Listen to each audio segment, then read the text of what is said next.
Biz hozir hayvonga bo'ladigan rahm shafqatni gapiryapmiz. Man massala bil hayawan thumma mata qabla an yatub massalallohu bihi yawmal qiyamah.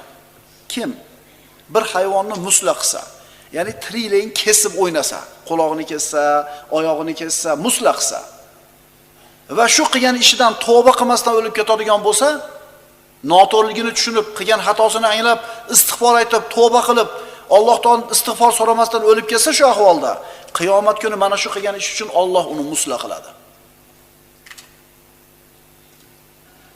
Odamlarni Alloh taolo ikki qismga bo'ldi. Rahm shafqatli va berahm qahrli insonlar. Bu ikkisi hech qachon teng bo'lmaydi.